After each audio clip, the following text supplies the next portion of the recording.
Alright, this poem is called This because I didn't know how else to title it, and everyone's got that one ex that just kind of fucked him over completely, and that's kind of what this is about.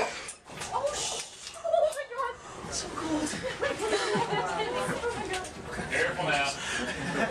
I'd rather have you break my heart than have you break my trust. Either way, you let go of a quality woman, all for the sake of lust. So there, you got your empty scandal, your generic flame, your adrenaline rush, checked off your bucket list.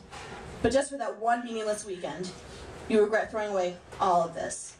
This rich love, this authentic person who made your heart race, when she spoke, when she sang, said your name with eloquent grace.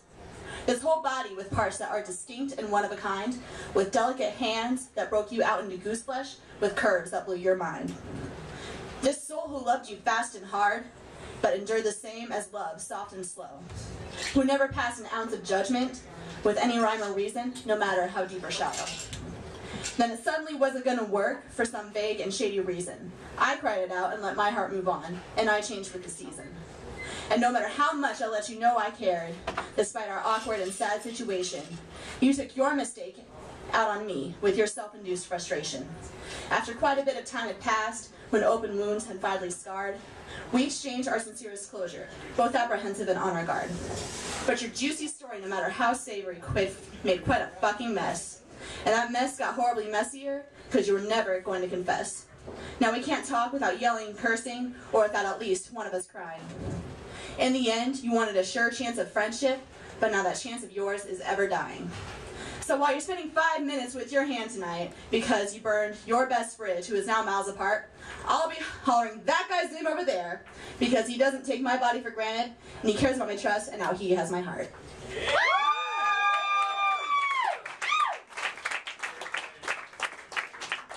name is Matt Cole.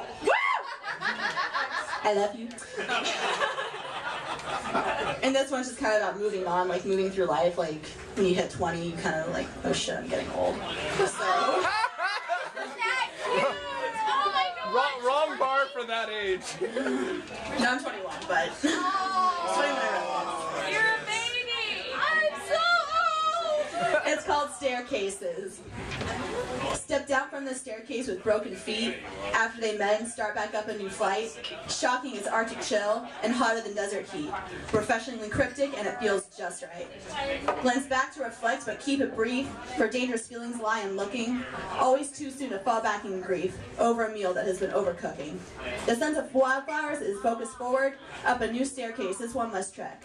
The beginning of another end to head towards, with no possibility of trekking back. No guarantee the peak of this staircase will hurt, no guarantee that it will hurt no less, but with feet caked with lessons in dirt, it can be no worse, I must confess. Those left with a farewell may or may not care, after this one has stepped down from that case, but they too are people with their own stairs, trekking and learning at their own pace. So. I've got one more. This is kind of just about writing poetry and about venting. So it's called For the Sake of Art. For the sake of art could I dwell on the blood and the hurt. Such memories cause my chest to swell from the thoughts of doubt in which I flirt. For the sake of art could I reread all the kind words you wrote from love and regret, cut from your love vein to flow and bleed, so the effortless passion won't be a petty thing to simply forget. For the sake of art could I return to a time when we found forever in each other's hearts, in an effort to cool that profound burn that was merely superficial during our time apart. For the sake of art could I lie with words and say that it's merely for the sake of art, that this isn't for the sake of romantic affection, that my love vein really has no infection, that I truly have healed in my own heart. For the sake of art, could I be honest and say that this is really for the sake of passion, that I can only handle such grief and ration, and in ration I will certainly pay to truly nurse this heavy heart. For the sake of passion, for the sake of grief, could I conduct this process in such a fashion, so that only I can see the fortress and what's underneath. For the sake of the future, for the sake of art, can I lie to everyone and say, it really is just for the sake of art. Thank you.